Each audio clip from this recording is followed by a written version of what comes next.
48 chefs from across the UK are putting their reputations on the line in a bid to become professional MasterChef champion.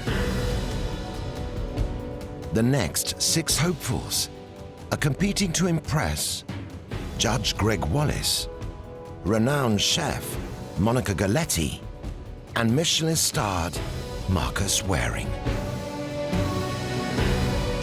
I've had a lot of sleepless nights, but you know, I'm here now, I'm focused, I know what I'm doing, and I'm really ready to have a go. I'm very ready for this competition. I'm gonna smash it. This is going to set you up for the rest of the competition. So first impressions are very important. These chefs are going to have to hold their nerve and really show us something special. The risks are high, but so are the rewards.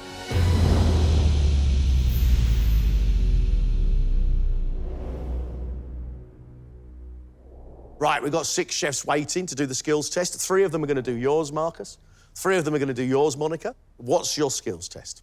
I would like our chefs to spatchcock a quail and cook it with a spice rub, serve it with a rocket pesto. Should result in some beautiful dishes, I think. How long have they got to do this?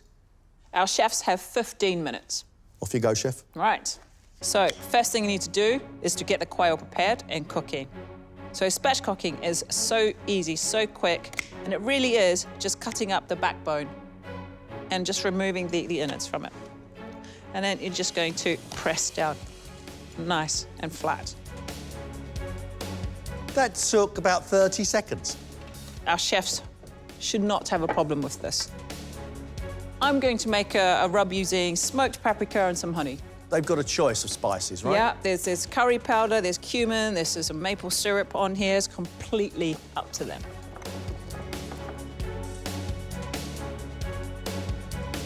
So, very hot griddle pan I have here. How long is that going to take? A few minutes to seal this on the pan. It's going to go in the oven for about 6-7 minutes. And if you're going to cook it on the charcoal grill, you get all the smoky flavour as well. So, completely charred over. This is what I want.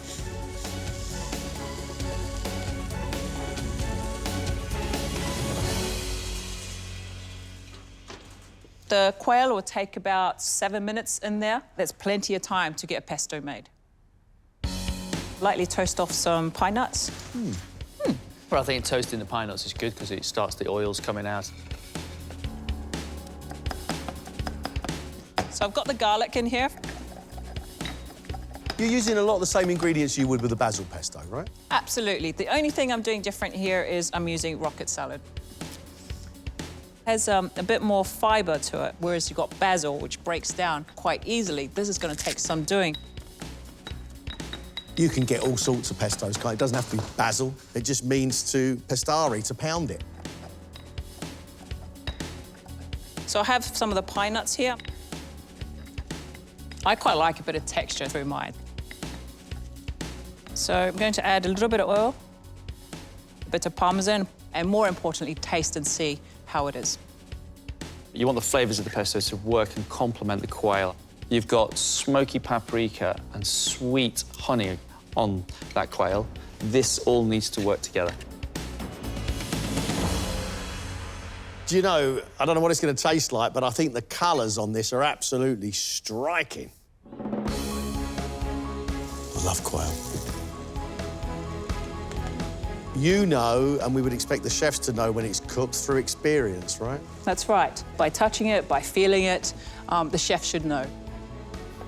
It's time to plate up. I love that vivid green. I can't wait to see the quail go on it. So this is my quail. It's cooked. I'm just going to cut it in half.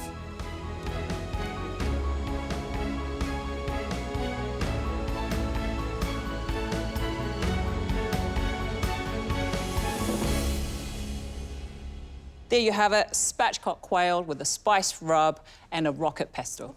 Well, that is beautiful.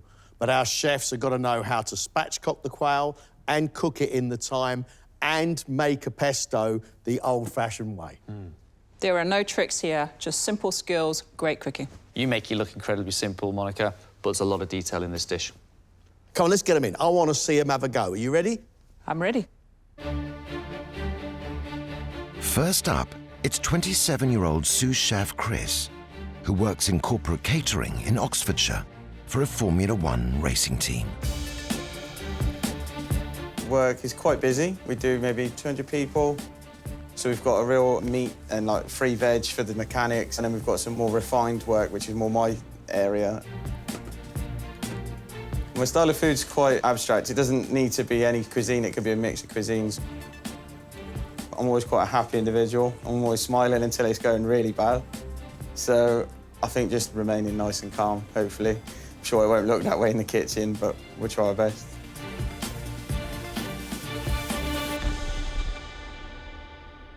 Chris, this is a skills test. This particular one was set by Monica.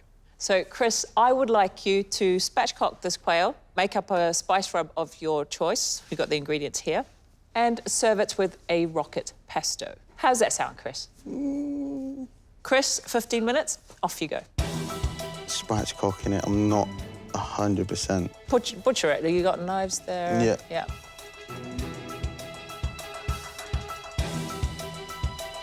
You never spatchcocked a bird? No, I've normally just cooked it on the breast. I'm pretty broad training on butchery, and actually that's the one thing that I'm not very current on, actually.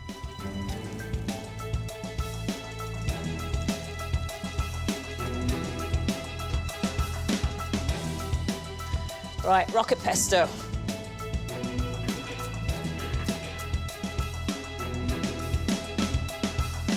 Right, you're halfway, chef, OK? So you've got 7 minutes. What you put in there, honey? Little touch of honey, just to sweeten it up. I like food having no rules. It's something you can just keep going. If it doesn't work, note it, try again, keep going. I'm thinking of finishing the bird. I'm just going to glaze it in the golden syrup with a little bit of the curry flavours as well, just to sort of tie them all together. You've got 3 minutes, so you've got to consider this bird, right? Yeah, we're going to have a check of the bird.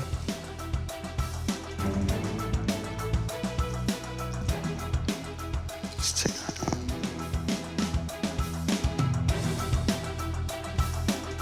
Oh, I'm absolutely mullering this. I'm so sorry.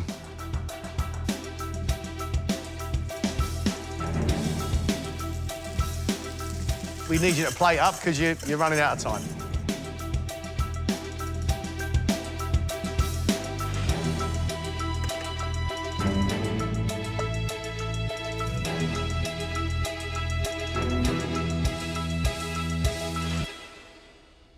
That was awful, not my best, so sorry.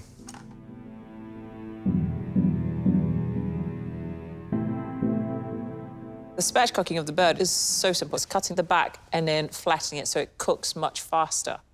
You, however, kept it whole. It's not possible to get this cooked in 15 minutes. The spice rub was more of basting what you were doing. Pesto, adding mustard and honey, was it? Yeah. You know, there are things that are not necessary and it just makes it a gooey paste. Look, I don't want to eat the bird. I don't believe it's cooked. I'll try this pesto, but this pesto worries me. This rocket pesto isn't actually a rocket pesto. It's more like a basil and rocket salsa verde. Can't eat that, Chris. What I don't like is the way you've left all the innards in and the heart and the guts and the blood. This should all be cleaned out. It's a bit of a disaster. Chris, I'm hoping you've got a really good dish in the next round. Cheers, Off thank you you. go, chef. Thank you.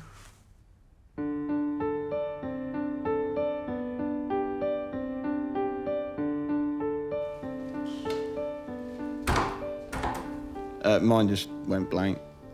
Just lost cheddar fort, changed what I was cooking halfway through. Just awful. Sri Lankan-born Malin now lives in southwest Wales and has been cooking professionally for 9 years. I'm currently working in a gastropub in Pembrokeshire. I've recently moved up to a head chef, so very exciting times. Previously, I worked under head chefs cooking European, French and British food. And now me being head chef, I've got the opportunity to use Sri Lankan spices and recipes. I believe like a happy chef cooks better food. Very excited because I've been waiting to find out from the judges to say, oh, wow, this food is nice or it's not nice. Malin, I would like you to spatchcock this quail with a spice rub and serve it with a rocket pesto. OK? 15 minutes. Thank Off you. you go.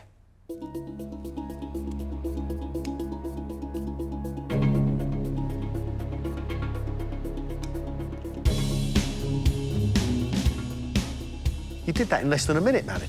Thank you. Good at you. So, Malin, what spices are you using? I'm using a bit of cumin and a bit of curry powder and smoked paprika to give a little bit of heat. And I'm going to use runny honey as well, which will add a bit of sweetness.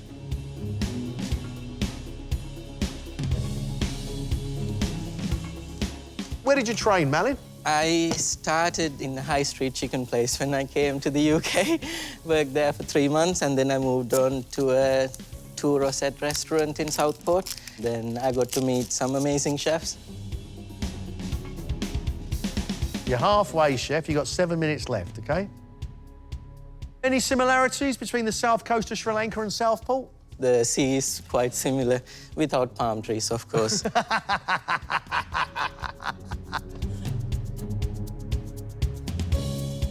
You've got 5 minutes left. You seem remarkably calm. I always think, like, if you're happy and if you're cooking, that's the best you can do.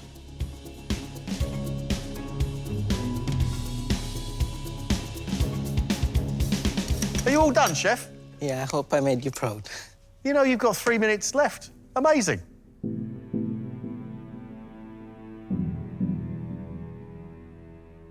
Very calm approach to the skills test. You know, I like that you knew how to spatchcock the quail.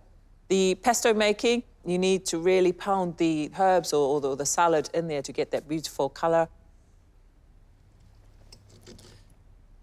It's not cooked, chef. That's quail sashimi. I do apologise. I think that's a real shame. That's a silly error. What you did was you coloured the skin, and what you needed to do was get that coloured and then get it turned over and give it another good 3, 4, 5 minutes on the underside, then get it into the oven. What you need to do now is get focused, because that isn't good. Yes, chef.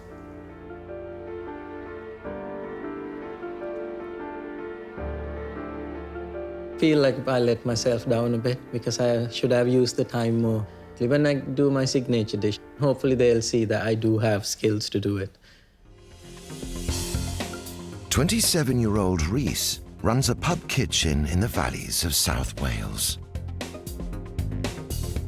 I'm currently the head chef and only chef here. We are gastro-style dining, but we elevate it using fresh local produce.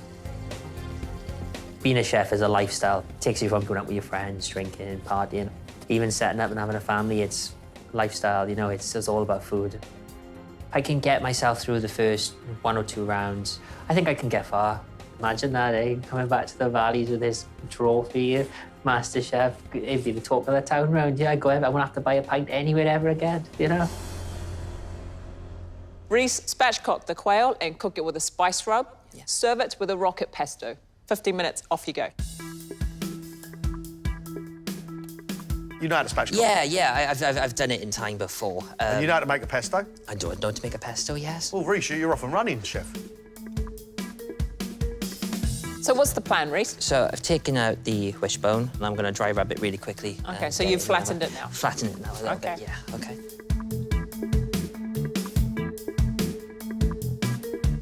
What sort of spices are you looking at using? I'm going to use a little bit of ground cumin. I'm going to add a little bit of honey as well, just to sweeten up a little bit of the spices so it gives her a nice glaze when it's in the oven baking. And a bit of smoked paprika. So you've had 5 minutes, Rhys. Right, we're in pesto. Rhys, what type of kitchen do you work in? I work in a sort of gastro restaurant on my own. On your own? On an average night, I can do about 40 covers. Dinners only? Evenings only, yeah. What time do you start work then? I start working about 9 o'clock in the morning most days. Your employer's onto a winner with you. How long have I got left, please? 4 minutes. Is it cooking? It's cooking. It needs about another 3, so I'm going to leave that till the very last minute. So what's in your rocket pesto? Toasted pine nuts, parmesan, some olive oil, some rocket, and a little bit of fresh basil.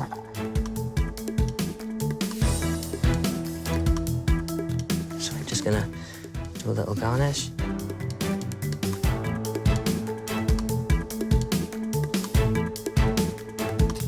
A little bit more pesto across the top. That's it. All done, chef? All done. Yes, thank you. Nick of time.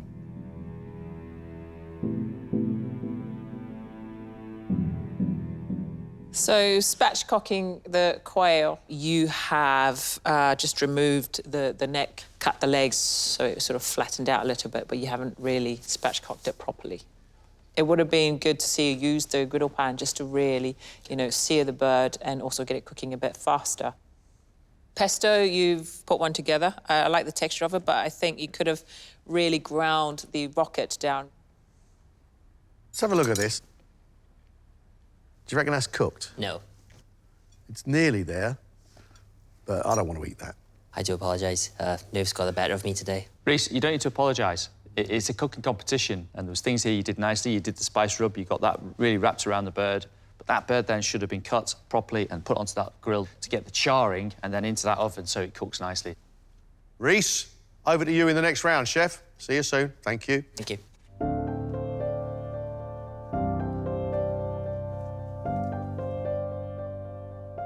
Gutted. I knew what I was doing, and it just went a different way in my mind to my arms. I just got a bit overwhelmed, a little bit nervous. Right, 3 of the chefs have already faced your skills test. Marcus, what are you going to ask the next 3 chefs to do? I would like our chefs to make us beignets, serve it with a chocolate sauce, and choose one of the herbs as a flavour for the sauce. A beignet is a deep-fried batter, and it can be sweet or savoury. So what we've got here, we've got butter, flour, sugar, eggs, touch of lemon, and a little bit of baking powder just to help the batter just lift a little bit into the fryer.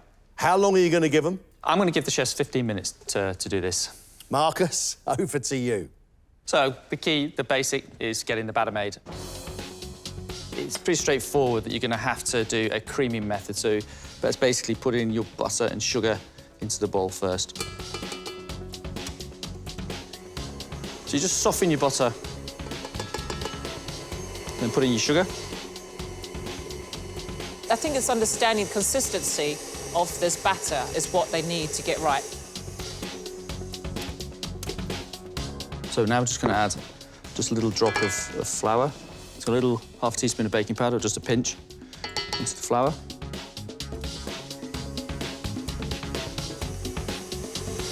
What you need to do now is just alternate the flour and the eggs together. So you put in a little bit of flour, some egg, a little bit of flour. It's really important that if you put all the eggs into there now, it will never become one, so you have to sort of put them in gradually. And you don't want it to split either. It's going into the deep fat fryer, so it's got to hold its own. I'm also just going to grate some lemon zest into it. So I'm just going to check the consistency of this. And that's perfect for you now, right? Now it's dropping. You want it wet enough so it falls off the spoon. It's got to be firm enough to hold once it drops in. That's correct. The most important thing is that when the batter goes into the deep fat fryer, it just doesn't disappear into thousands of little pieces of those ingredients. Just keep them turning in nice, even cooking.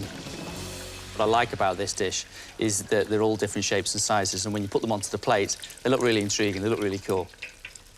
They look lovely. Right, so I've got the colour I want. I love them. I'm going to put them into the oven, 180 degrees, for about 5-6 minutes. Now I'm going to go and make my chocolate sauce. It's very simple, just some double cream, and I want them to use some of these herbs. We've got some beautiful lavender, some thyme, rosemary, and some coriander. I've chosen rosemary. Just going to bring the cream up to the boil to get that lovely rosemary flavour, and then I'm just going to take it off to the side and just whisk the chocolate in, and that's your chocolate sauce. So I'm just going to take out my rosemary. You've taken the cream off the heat now. Why? If you start boiling it, yeah, it'll all start to split out. But I'm also going to use some rosemary as a garnish to go on the dish as well. So I'm just going to take this and just deep fry it. There are options here for them to be creative. They can make this their own, very much. While it's still hot, I'm just giving it a really good dusting.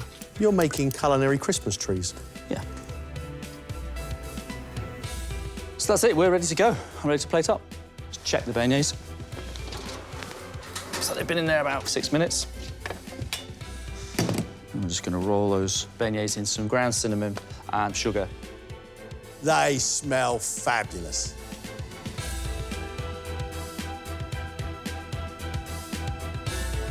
Clotted cream just on the side of the plate just to make it even more luxurious. Touch of chocolate sauce in the middle. So there we have it, my deep-fried beignets with chocolate sauce scented with rosemary.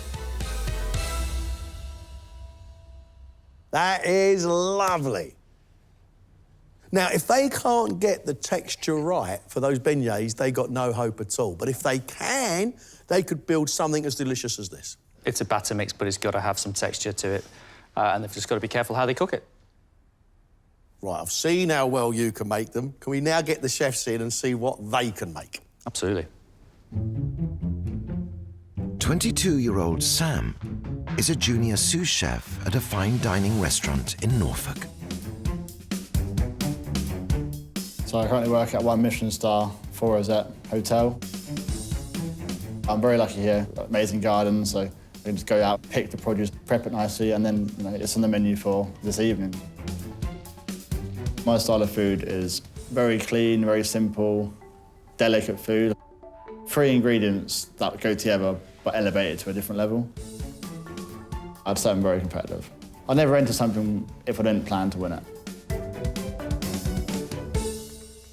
Sam, this is a skills test, OK? And this skills test was set by Marcus. Sam, I would like you to make us beignets served with chocolate sauce and utilising some of the herbs that are on your bench as well. How does that sound to you? Yeah, OK. You're 15 minutes, off you go. Thank you very much.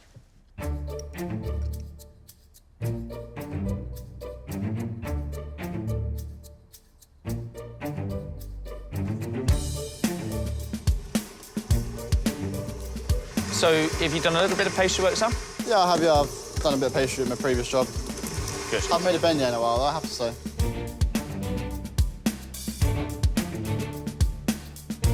You're infusing that with rosemary? Yeah, I'll just touch rosemary in there.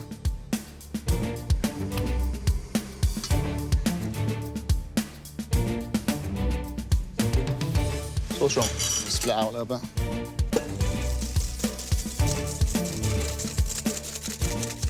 Are you adding anything else to it? I'm going to add allspice to the mix and then a touch of baking powder into it. 6 minutes are gone. You're nearly halfway. Yeah, so just talk about what you're doing. I'm trying to fry the batter, but it doesn't seem to be wanting to fry very well. Why is that? Might be a touch too wet. What are you going to do to fix it? I'm going to add a bit of flour to thicken it up. You've got 5 minutes left. That's enough time, isn't it? Yeah. Working, yeah? That's it. We're up and running, Sam. Come on! You can do this, Sam. You can do this. What's the plan now? Just chop some rosemary through the sauce.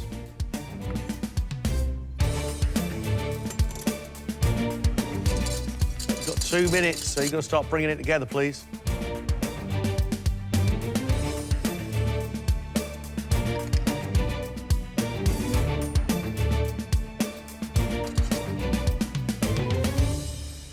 You done? Yeah, chef. Are you happy? Not 100% happy, chef.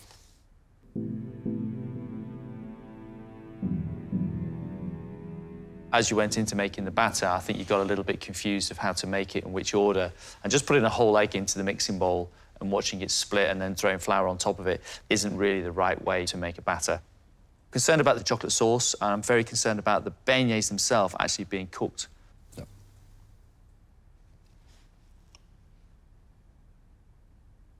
Not quite cooked, is it? The one thing you can see there, Sam, is it's just raw. Yeah. So what I did was deep-fried the batter, get the colour, and then into the oven to continue cooking. Okay. Your sauce, it's got great big chunks of rosemary in. I don't want that much rosemary. Not a great start from you, but I get a feeling that you're going to come back fighting in the next round. Sam, thank you. Off you go, mate.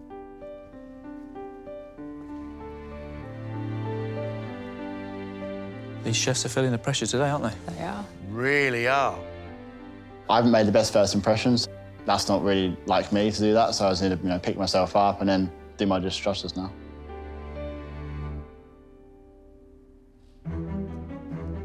"31-year-old James is next. He's a senior sous chef catering for a London law firm.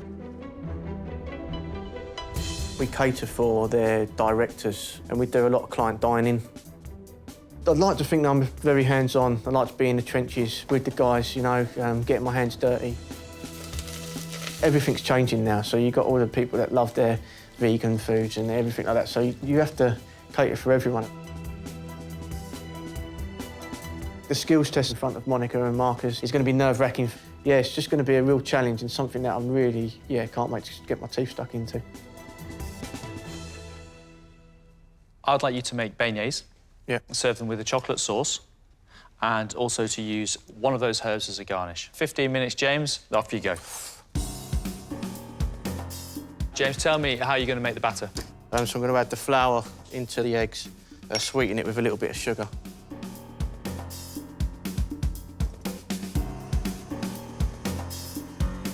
Should have done this a different way to start off How with. should you have done it? Butter and sugar. You got it. Let's go. James, you're going to have to go a little bit faster. Yes, chef.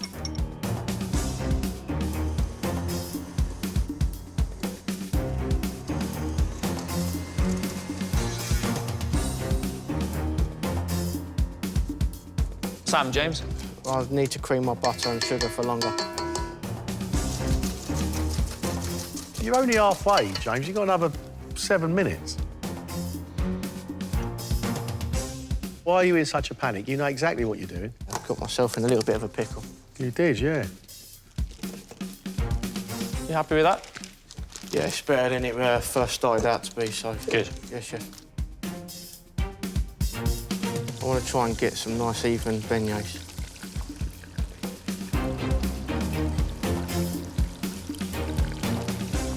No, I've got nothing. What's happened? Totally evaporated. You try and fix the mix? Yeah, I think... First person ever not to serve anything up, isn't they? You might get one out of that, might I you? reckon I could Cornell one, maybe. Go on, in. Come on, let's get it in. Come on.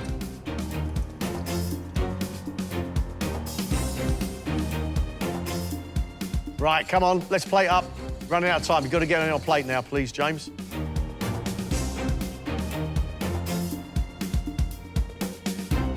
Good. Time's up. Thank you. Do you know what's really funny, James? I actually really think you know what to do. Yeah, I've done this plenty of times before, and it's gutting that I didn't get it correct today. Yeah. You have actually a beignet on the plate that if you'd have done a bit quicker, you may have had 3 and cooked. I've got a funny feeling that's not cooked. Oh, no. You know, the really strange thing about it is there's a lovely texture feeling around the outside of it. You've got the consistency just right. If you've done a few things right, I think I'm kicking myself as much as you. Chocolate sauce is good. Could be richer, could be a bit thicker. And you put lavender in. Unfortunately, I can't taste the lavender, so we want more of that. Yes, chef. Ooh. I am not going to always give you a hint on what to do to save the situation here. At the same time, I don't want you to fail. So come on, man. I want to see you with your head held up high and show us what you can do. Yes, chef. James, thank you. Off you go.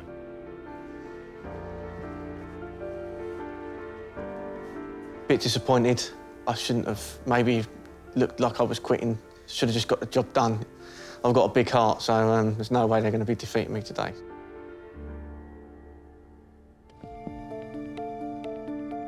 A 33-year-old Hungarian-born Kat works in a fine dining fish restaurant in Brighton. Life of a chef, tough. You need to sacrifice a lot, especially if you want to become a good chef. My style is brave.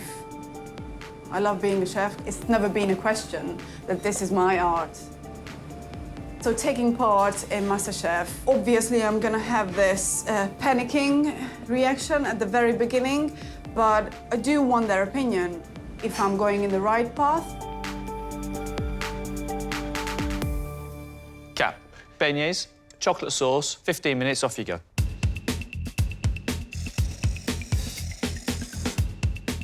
What's the water for, Kat? I'm going to melt the chocolate.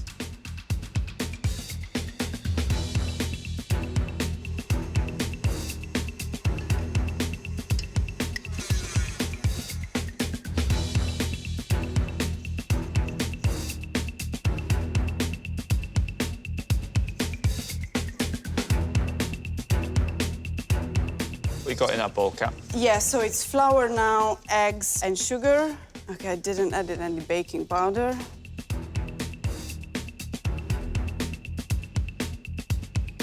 Kat, you're halfway. Yes, chef.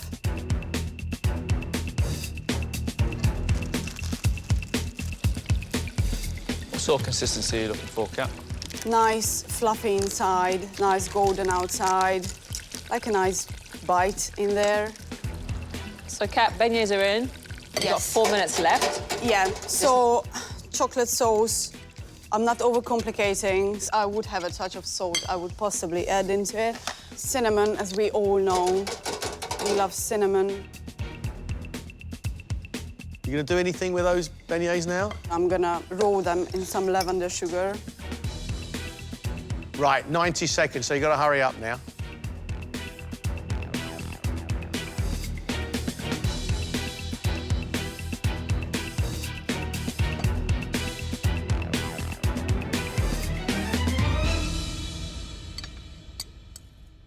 All right. You done? Very, Just in time. yeah.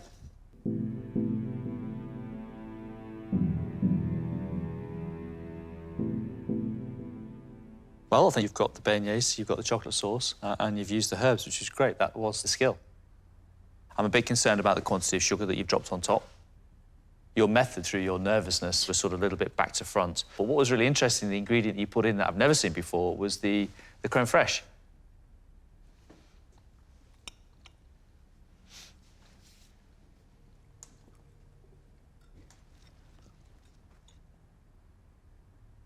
Your method was unusual, but actually that's not bad at all. You've got a sugar-coated, relatively fluffy beignet and a chocolate sauce. Far too many herbs in there, far too much sugar on it.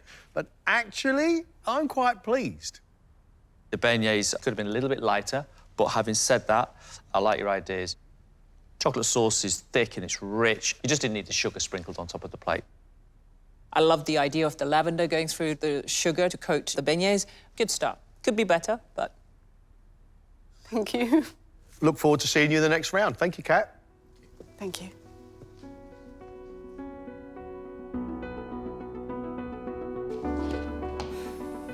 Very, very happy. Yeah, I couldn't be happier. I did the plate.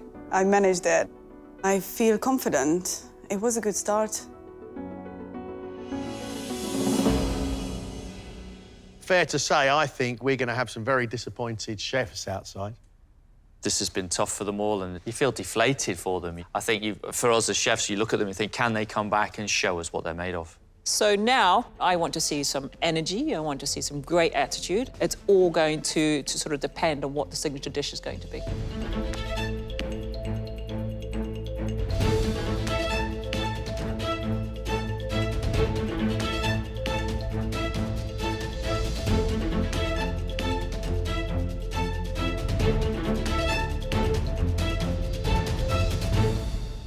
Welcome back. You have a lot to prove. And you need to show us why you are good enough to stay in this competition. This is your signature dish. This is your opportunity to show us who you are. At the end of this, 3 of you will go through, 3 of you will go home. 1 hour and 15 minutes. Let's go.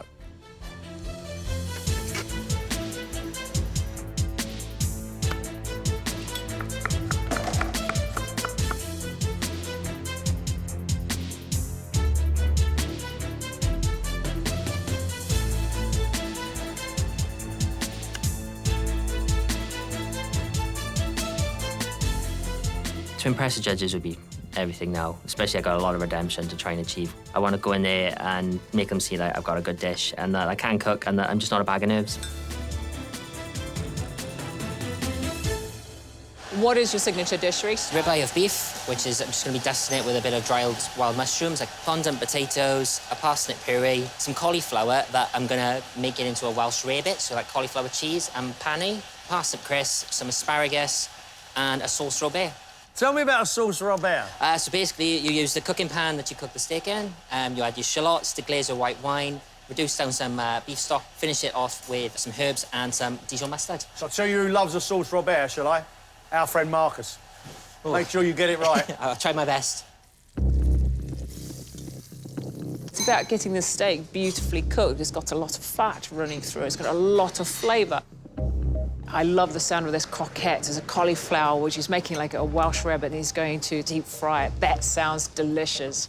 I suppose there is one ingredient on there that I really don't think we need, and that's the asparagus. I think you've got so much earthiness with this dish. I'm wondering why an ingredient like asparagus needs to be brought to the plate. You've had 15 minutes, OK? 1 hour to go.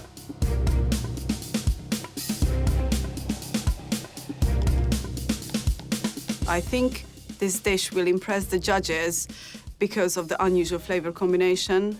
I believe what I'm doing is great, but it's always good to hear from someone else. You've got some very interesting ingredients on your bench, Kat. What is your signature dish? Black olive cake with macerated strawberries, white chocolate vermouth tofu mousse. Tofu mousse? Yes, a tofu mousse. So basically, I'm gonna melt white chocolate. I'm just gonna blend it with the tofu together. It's gonna set in the fridge, obviously, but it's still lovely and creamy. It hasn't got a flavor. You can literally add whatever you want, and the texture is gonna be smooth. You're aware that your food is unusual, aren't you, Kat? I am. Everybody should have this. It's just so good. Kat, I can't wait to see this. Kat's brought a really interesting dessert to the kitchen, so I'm really intrigued. The texture of the tofu mousse needs to be beautiful and smooth. The black olive in the cake is interesting. It's going to be a cake that is not going to be soft like a Victoria sponge. I'm just wondering whether the texture of the cake will work with that beautiful soft mousse. I am pushing myself with this dish. It is massively classic. So the skills I'm hoping to show with the presentation is massive in my opinion, and just the way I work, you know. If I get this whole dish right, it'll definitely redeem myself for what I've just done in the skills test, and that's what I need to do right now. What point do you need to prove, Sam? That I can cook, basically. Show you how good this dish potentially is. What is the dish, Sam? Whole roasted Andrew pigeon, salt-baked beetroot. I'm doing pickled blackberries, raw nashi pear, and dried panda peas. It's very similar to gingerbread. That's going to be blended into a crumb. And a sauce? So yes, the sauce I'm doing very old school, just using every single part of the pigeon. It's the best way of showing off how amazing the pigeon is. I'm a big fan of pigeon. Sam has got the right idea, cooking it on the crown. And I really do like the fact that he's going to be mincing down all the offal in the sauce as well as all the trimmings. Yes, please.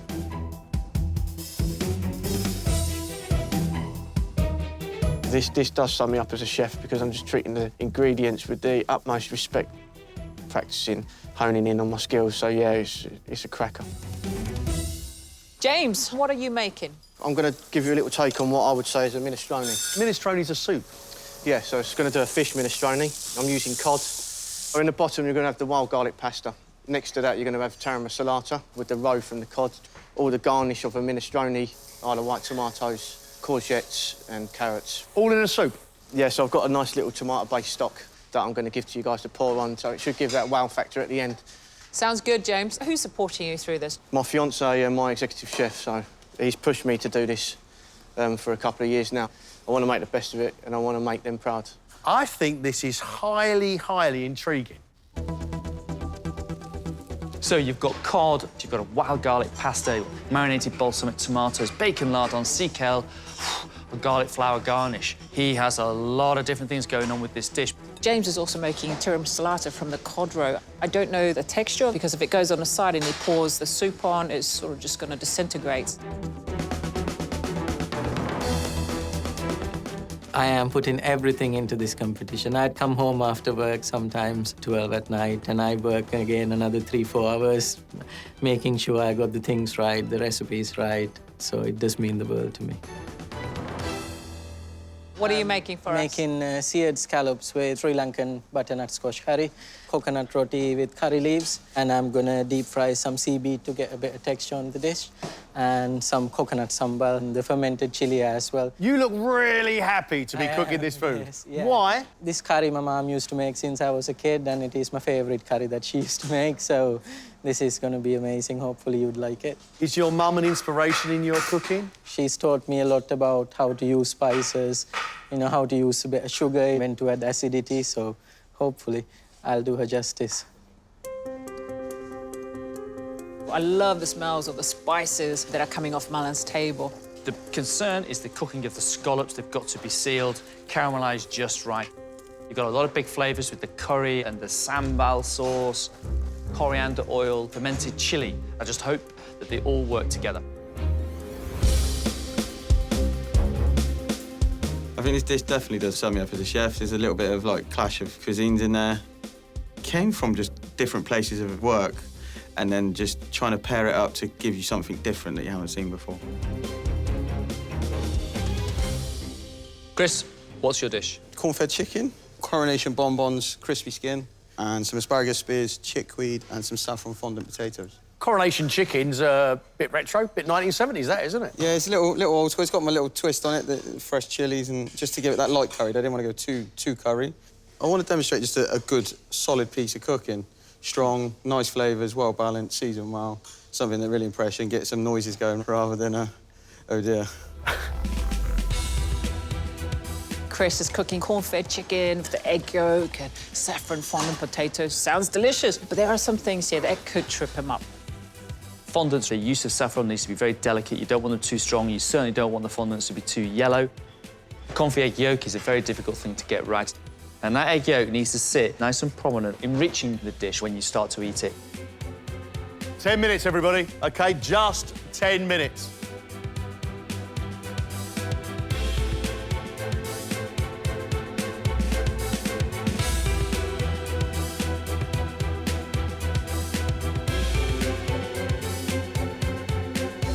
Guys, you've got just 2 minutes. Just 2 minutes.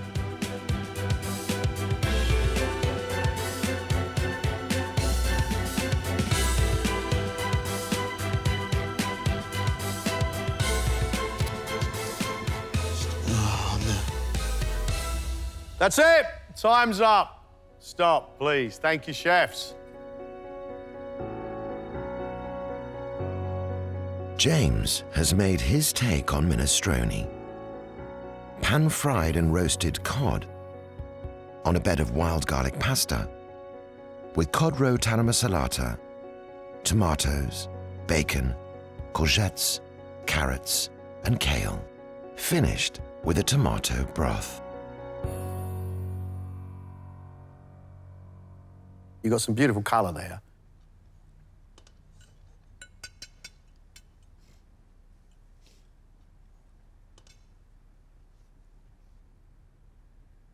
The fish is cooked wonderfully, beautifully. It just flakes away. That's how I like my fish cooked. But for me, it's the tiramisu that you really taste when you get into this bowl of food. The garlic comes through the pasta, but I find that the tomato water is sort of lost when I'm eating it all together. Yes, you do have a beautifully cooked piece of fish. You've got big, powerful pasta flavour, flavoured with garlic. You've got tiramisu, which is fishy with the roe and smoky. And you've got vegetables that are crunchy and got bite to it. But your dish has got a tomato essence, so it's light, it's delicate, and very bland, if I have to be honest with you. So it doesn't carry the rest of the ingredients, unfortunately. I love the cooking of your fish, and I like your tomato sweet broth. However, the tiramisu is salty, and of course you've got smoky bits of salty bacon. You've got skill. You've got a good touch. I'm just finding it a little too salty. Not too bad. There's obviously some positives in there, some negatives, and maybe it was just my execution on the day wasn't up to standard. Yeah, that's how the cookie crumbles, I suppose. Next is Malin. He has cooked seared scallops with a coconut sambal. Sri Lankan butternut squash curry, sea vegetables, pumpkin seeds, coriander oil, fermented chili, and a coconut roti. The way you've presented it, I think, gives it elegance, and the colours are just shining out of the plate.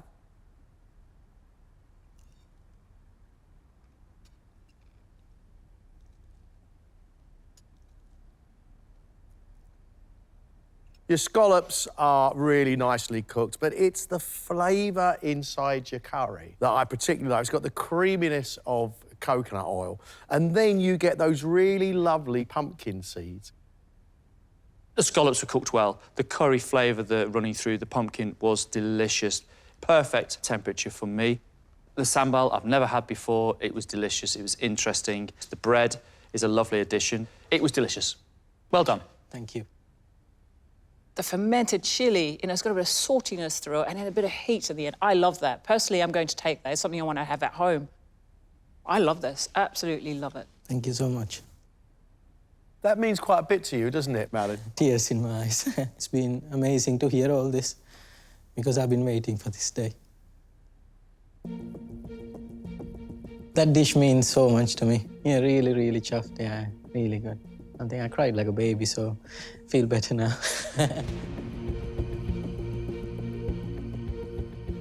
Chris has cooked roasted and pan-fried corn-fed chicken, saffron fondant potatoes, curried coronation chicken bonbons, a confit egg, asparagus, crispy chicken skin, and a chicken jus.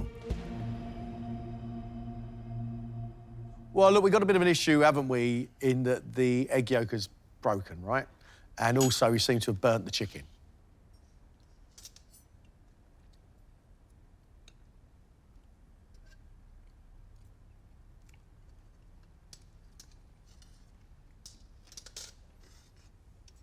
Burnt chicken, no one's ever wanting to see that, when I know. And it's a shame because underneath that, the chicken is actually cooked nicely. It hasn't dried out. Fondants, they're nice with the saffron running through them.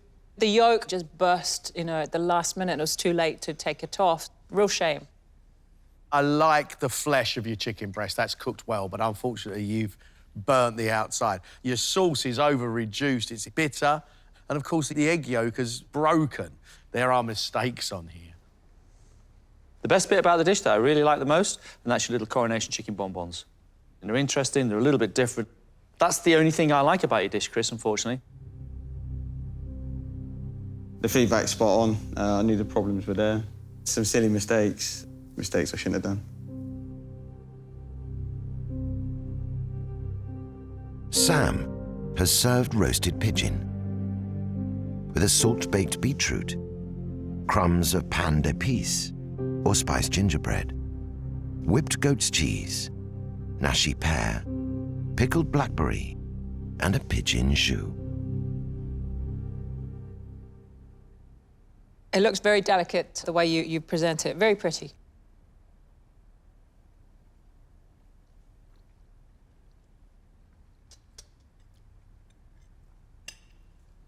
Your pigeon is just perfect.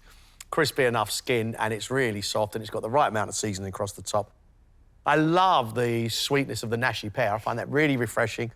This beetroot is a little too strong for the amount of pigeon and sauce. The pigeon is beautifully cooked. What I'm struggling with is the pain d'épices, the berries, the raw pear. There's just too many weird combinations for me personally. I love offal running through sauces, but I think what you've done, you've brought the bitterness out of the offal. It's not for me, Sam. I like the flavours of the pain d'épices. I like the berries, and I also like the radish. But altogether, I find it really strong for when I'm eating the beautifully cooked pigeon. A little bit frustrated, a little bit annoyed. I appreciate all the feedback I get, so, I look at the positives, I look at the negatives, and improve from there. Reese has cooked rib-eyed beef, rubbed in dry mushrooms, served with a fondant potato, cauliflower cheese and dark ale croquettes, with grilled asparagus, parsnip crisps, parsnip puree, and a sauce Robert. I like that half-plate presentation. I just don't like everything piled up on the half you've used. I think you're crowding it there.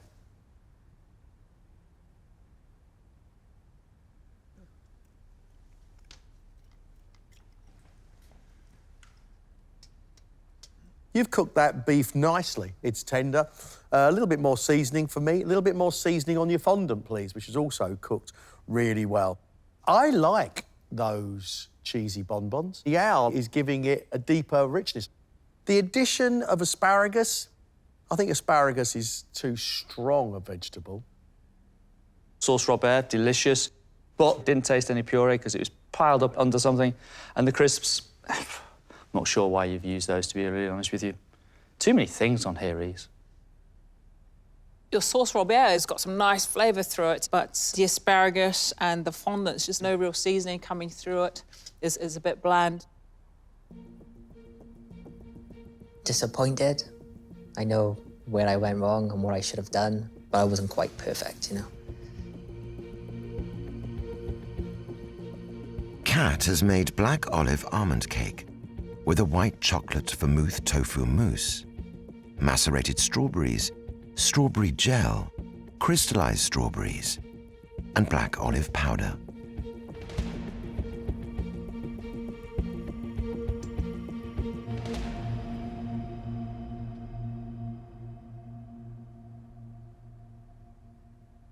What I've got is a slight saltiness of good olives inside a sponge texture.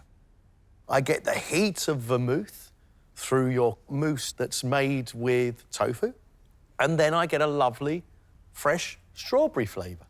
I like it. Love the strawberries with the olive powder and a bit of salt going through it. But it's not wowing me as I had hoped it would. I liked the cake. The cake was soft, but the olive didn't come out enough for me.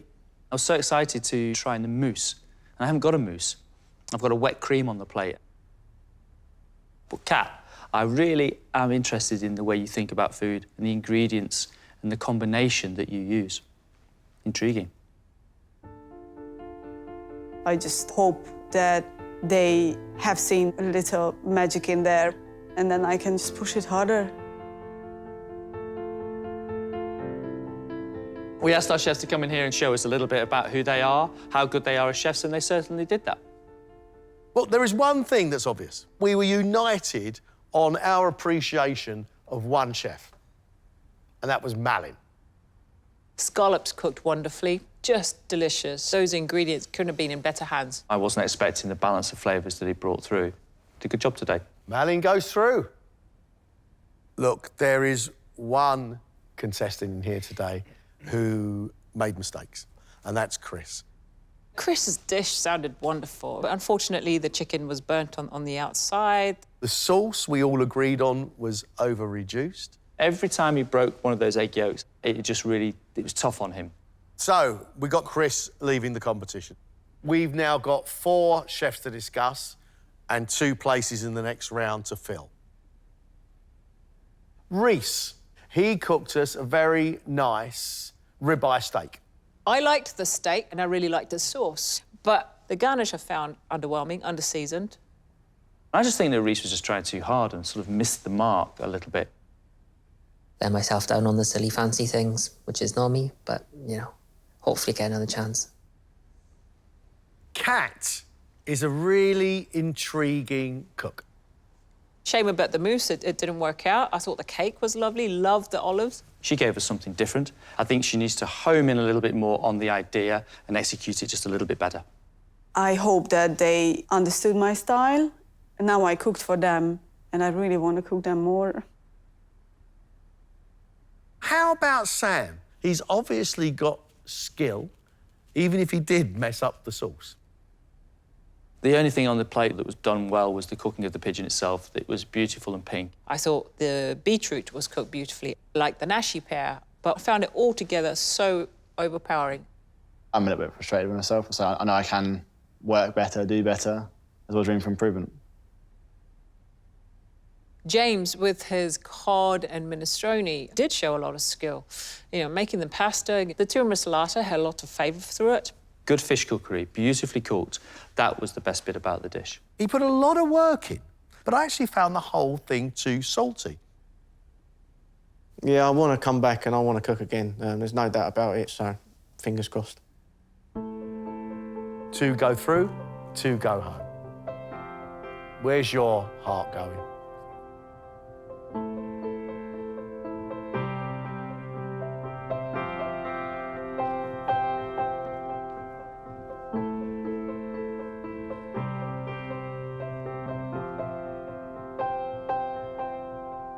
Thank you for your hard work today. We know it's nerve-wracking.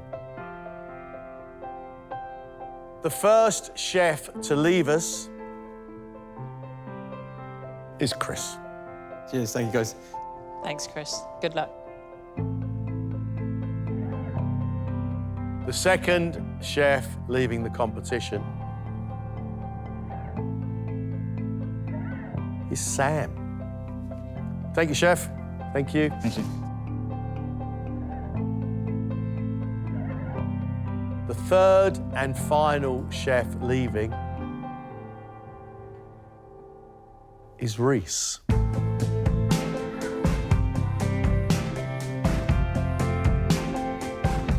I could have done better today.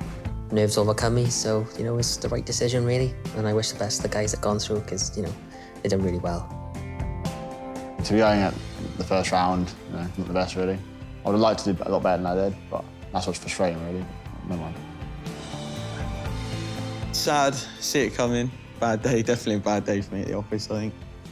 Brilliant experience, still smiling, so even on a bad day, so it can't be that bad.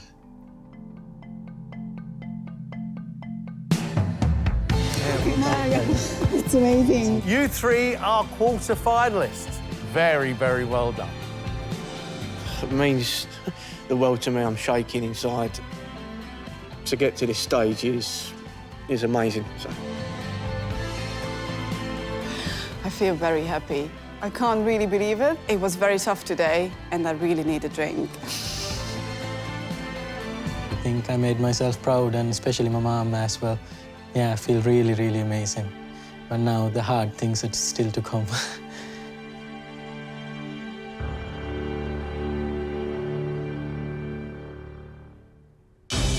Next time, 6 more professionals compete for a place in the quarter-final. Crikey. You done much sauce making? Not really, no.